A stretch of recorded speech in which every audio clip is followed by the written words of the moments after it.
Okay, this video might be a little bit controversial because people are always arguing which is better. Should I do automated webinars or should I do live webinars? And to be honest, you should probably be doing both. But what I'm going to tell you after talking you through the pros and cons is that I actually think you should be using one more than the other these days. And I'm going to talk a little bit about why and the data that has led me to this decision over the last couple of years. Obviously, the world has gone crazy and everybody is going online. So there's even more interest in what is best for you and your business. So what I'm going to do is I'm going to take you through the pros and the cons. I'm then going to explain how we use it. I will take you through a walkthrough of briefly how we actually do have our account set up. And if you would like more additional training on how you should actually be promoting and filling and selling your webinar, I will put some links in the description to our training, which will probably be the next step for you, where you'll actually want to understand the best way for you to promote and fill your webinar. With that said, let's get started.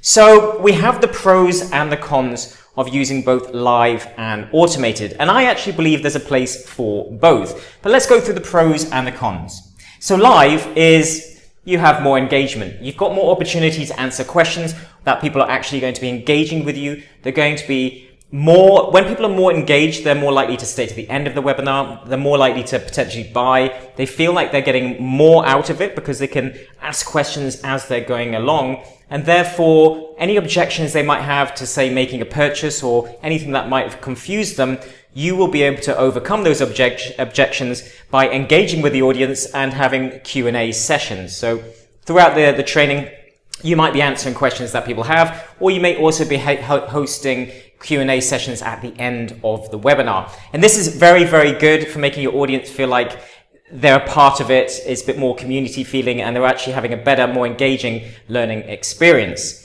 There's also the fact that you are learning. You're learning what works. You're finding out what doesn't work, what questions people have, what are the frequently asked questions, what are the stuff that you need to add into your training so that people are actually getting better results. So yes, live webinars are actually very good for you understanding how to do this and how to create these to make sure that your training is as good as it can possibly get. But for me, that's pretty much where the benefits of live actually stop. Because what I actually believe you should be doing these days is that you should be using live just for your audience. Just for the people that have actually signed up. They maybe bought a product, you're actually training and you actually know they're going to show up. And here's why, because as we come down to automated, you can see the number of benefits as far as I'm concerned, in my opinion, obviously. These are the number of benefits that we have. I can edit that. So if I make mistakes when I'm doing a live webinar, there's no issue because I can edit it like this, like a normal video. I can add some annotations. I can add a B-clip video roll over the top to show you something I'm actually talking about. I can add a lot more information and I can make sure the quality of that video is much, much better. Anytime.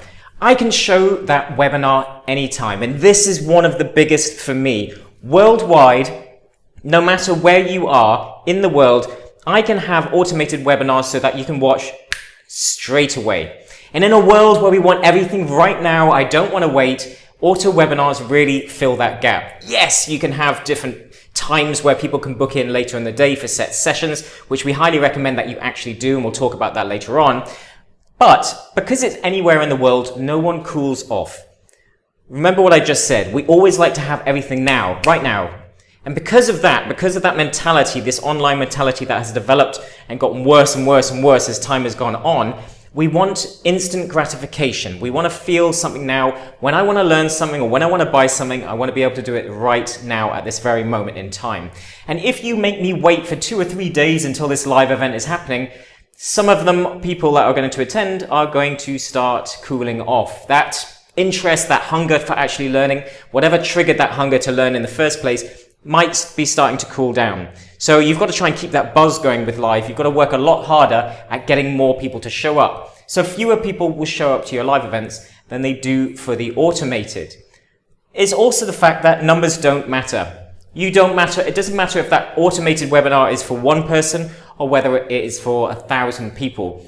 At any given time, there is a new automated webinar starting probably every 15 minutes, and anybody can actually jump onto that training. Anybody can jump inside that training, and remember how soul destroying it would be to actually do a live webinar to, say, 3 people. You would do it anyways, but you know you're not really going to make any sales. Maybe you'd be lucky enough if you make one, and it's more of just running through it as practice. So sometimes doing a live with nobody really on there, not so great. But numbers don't matter because automated is running all of the time, and it could be 1 to 1,000 people. It doesn't really matter. No waiting. As I just said, instant gratification. We want to get straight in there. We want to be able to give them that training straight away. Easier to scale. Because I can show this all the time, because I can put traffic into it, I can push traffic in and I know who's going to watch it, what percentage are going to watch it, what percentage are going to buy. With live webinars, you do know, but what if something goes wrong? What if the internet goes down?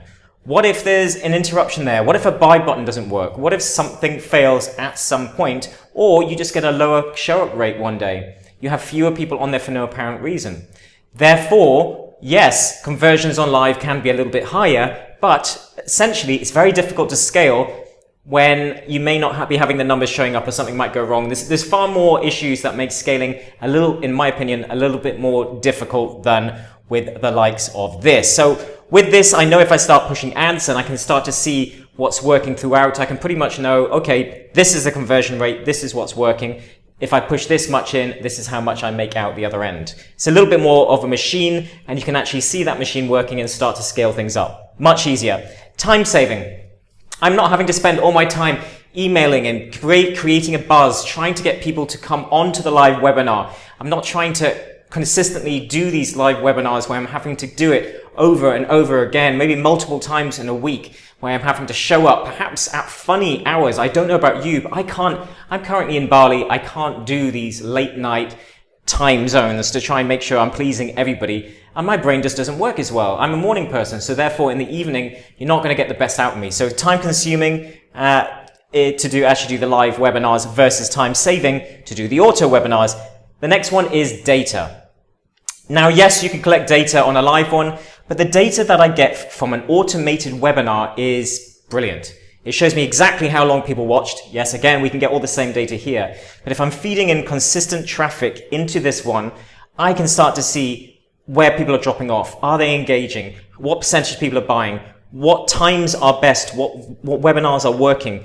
How long people stay? Do people watch the replay? When are people coming back? I've got so much data that I can really start to scale and grow my business around that information.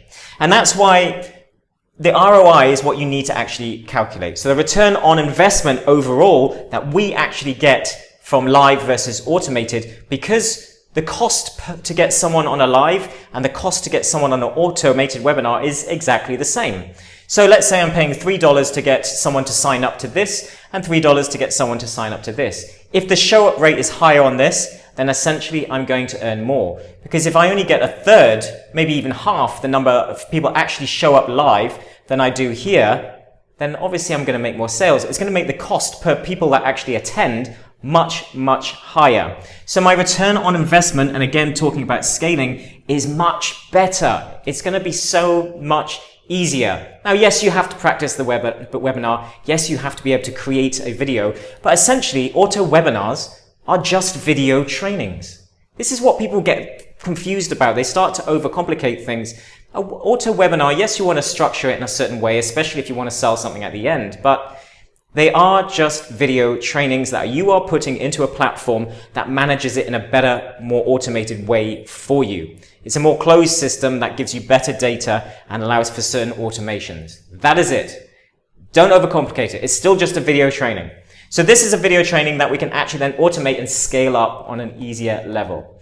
But when I've got someone, say I'm doing an event, I'm actually selling people on an automated webinar to a 3-month training. They're signing up for a mastermind group or some type of workshop that we're going to be doing each and every week. Well, guess what? I'm going to be doing that live. Unless I'm selling an online course, maybe I want to record that training and then sell it as an online course afterwards. But initially then, I like to do live because people are paid for it. They're more likely to show up. I'm not going to be doing this to no one. I can actually then use a webinar system, or I could actually just use a Zoom system if it's a small group I'm working with. So it's suddenly not as important. But the tool that we use, we've also realized is super important. And we have realized that most of the page builders and funnel builders and many other systems out there actually do have auto webinar systems built inside. And we've realized that they're actually pretty crappy. And they are pretty crappy because of this reason. Again, the data. If you do not know what works, or you cannot create automations based on what people did inside the webinar, did they watch? Where did they watch to? When did they leave? When did they show up?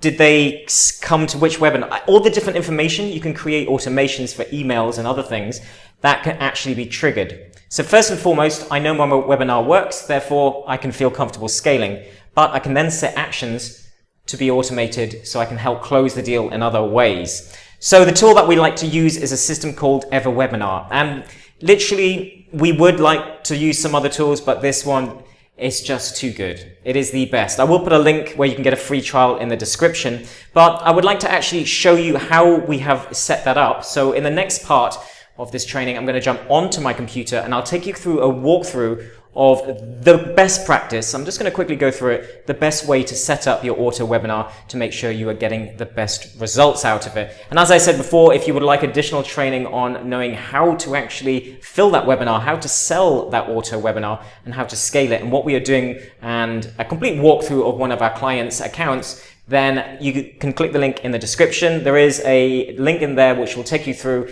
to a training that we've actually created on that subject. But if you would like to now jump across to my computer with me, then I'll show you how to set that up inside EverWebinar to make sure that your auto webinars are set up properly. All right, let's get going. Okay, so what you're going to want to do is when you come into the dashboard, you're going to see EverWebinar and Webinar Jam. Now, assuming if you got both, then obviously you could use one or the other. But what we're going to do is we're going to use EverWebinar. So I'm going to click on Access. And when you go through, you're going to see your webinars. Now, you would have nothing here. I have literally just created this new one inside this account. What you would do is click Add Webinar. Now, you've got all your data and your people that have registered, so you'll be able to see data on them. Did they attend? Did they not? All of those analytics and information you will be able to see here. Not going to go into that in this video. What I want to do is do a quick walkthrough of inside the things that you need to set up and think about when creating your EverWebinar. Now, you can get your links here to create your button for your website or giving away access to the webinar. But what we're going to do is I'm going to go into edit and I'm going to show you going through inside.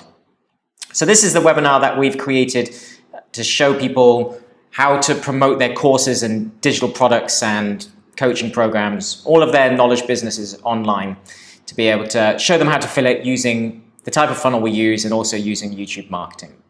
So what you're going to want to do and what you want to see is that you're going to come straight into the video source. Now, you're going to want to add a video source here. We use Vimeo, but you could also add a link from a file sharing system. You could actually add it straight from a Webinar Jam if you have that as well. But otherwise, a file sharing system like Amazon, you can just add the link from there, and they give you instructions on how to set them up here. So once you've added that, you'll be able to start going through and configuring your webinar. Now, you'll be able to give it a name, you'll be able to give it a title, thumbnail, all of this information. And then what you're going to want to do is you're going to want to come down, and it's up to you whether it's listed on demand or it's not. That means that they have a marketplace where they'll show your webinar. I don't like to show it there because it's going to be in the wrong context probably, so I just leave it as unchecked. But name your webinar and set it all up. Next, decide on the presenter. It's automatically going to select you, but you can change or add an additional one there. Select next. And then this is part that I think is very, very important. This is probably one of the main parts in setting it up.